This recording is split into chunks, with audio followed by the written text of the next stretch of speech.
کوئی بھی مسلمان ایسا نہیں ہے کہ جو یہ کہے کہ ہم قبر والے سے کہیں گے اس اللہ کے ولی کو اور یہی اللہ کا ولی ہمیں اولاد دے گا. نہیں، یہ عقیدہ نہیں. یہی اللہ کا ولی ہمیں شفا دے گا، یہ عقیدہ نہیں ہے. یہی اللہ کا ولی ہمارے رزق میں برکت ڈالے گا، یہ عقیدہ نہیں ہے. بلکہ عقیدہ کیا ہے؟ ہم اس کو سنائیں گے اور یہ ہماری بات اللہ کو سنائے گا اور پھر ہمارا کام ہو جائے. دلیل بھائی، اب یہ اتنا بڑا مسئلہ ہے نا، اس کی کوئی دلیل بے قرآن مجید کی کوئی آیت ہے کہ جس میں یہ کہا گیا یا حدیث رسول ہے کوئی دلیل؟ اب قرآن میں کوئی دلیل نہیں ہے، حدیث میں کوئی دلیل نہیں. اب دلیل کیا ہے؟ دماغ کی دلیل. دلیل کیا ہے؟ اب دلیل آ رہی ہے. دلیل یہ ہے، یہ چھت ہے نا مسجد کی. اب آپ میں سے کوئی بندہ بغیر سیڑھی کے اس چھت پہ چڑھ جائے، ہے کوئی بیٹھا ہے کوئی بغیر سیڑھی کے اس مسجد کی چھت پہ چڑھ جائے؟ کوئی ہے؟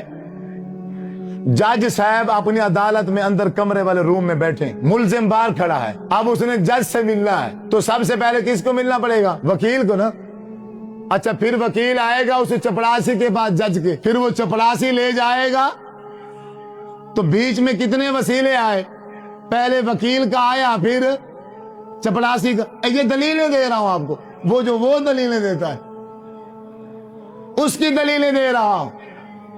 بھئی ایک دنیاوی جج سے بات کرنی ہو تو بندہ براہ راست اس جج سے بات نہیں کر سکتا. اگر ایک چھت پہ چڑھنا ہو، بندہ بغیر سیڑھی کے وسیلے کے چھت پہ نہیں چڑھ سکتا. اور تم اللہ سے جو آسمانوں پر عرش معلی پر بیٹھا ہے، تم براہ راست اللہ سے بات کرنے چلے گئے ہو. نہیں، جس طرح بندہ جج سے براہ راست بات نہیں کر سکتا، جس طرح بندہ چھت پہ بغیر سیڑھی کے نہیں چڑھ سکتا، تو اسی طرح ہی بندہ براہ راست اللہ سے بات بھی نہیں کر سکتا. یہ دلیل. اب اس دلیل کا رد میں قرآن سے پیش کرتا ہوں. آپ سننا چاہتے ہیں میں پیش کروں یا بند کر دوں؟ یہ میں ایسی بات کرنے لگا ہوں اب کہ ہر بندے کا یہ مسئلہ. میں ابھی آگے چل کے آپ کو بتاتا ہوں. بہت سارے آپ میں سے بھی بھائی ہوں گے میرے جو پریشان ہوں گے اس حوالے سے.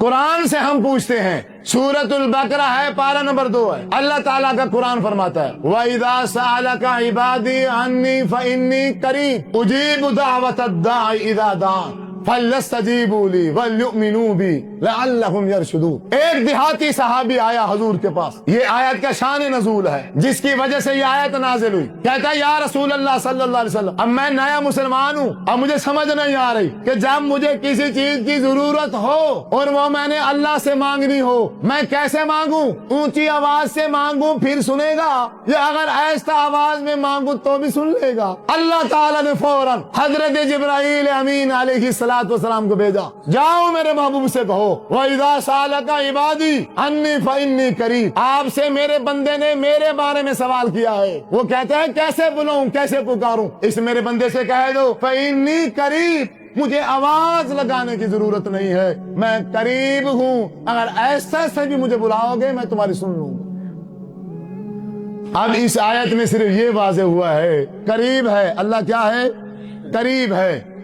پر بات ابھی بھی سمجھ نہیں آئی کہ یا اللہ تو کتنا قریب ہے. بھئی ایک بندہ بیچ میں وسیلہ کھڑا کرنے پڑے گا، یا 2 وسیلے لگیں گے، 3 وسیلے لگیں گے، 4 لگیں گے، 5 لگیں گے. تو ہم سے کتنا قریب ہے، تو ہم سے کتنا دور ہے. کتنے بیچ میں ہم وسیلے لے آئے اپنی بات کو تجھ تک پہنچانے کے لیے. اللہ تبارک و تعالی نے پھر پارہ نمبر 26 سورۃ القاف اللہ تعالی نے صاف فرمایا وَنَحْنُ أَقْرَبُ إِلَيْهِ مِنْ حَبْلِ الْوَرِيدِ وَنَحْنُ أَقْرَبُ إِلَيْهِ مِنْ حَبْلِ الْوَرِيدِ. اے محبوب اپنی امت سے کہہ دے، اللہ کہہ رہا ہے کہ میں تمہاری شاہ رگ سے بھی زیادہ قریب ہوں. جہاں سے تمہاری سانس نکلتی ہے اس سانس نکلنے والی جگہ سے بھی تمہارے کیا ہوں زیادہ.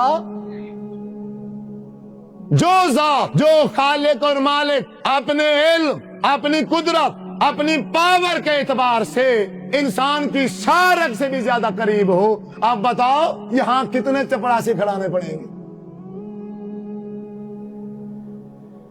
اس قریب ذات کو چھوڑ کے ہمارے ادھر شوج آباد میں ہے نوری لاگ، ہم سے تقریباً کوئی 20-22 کلومیٹر دور ہے.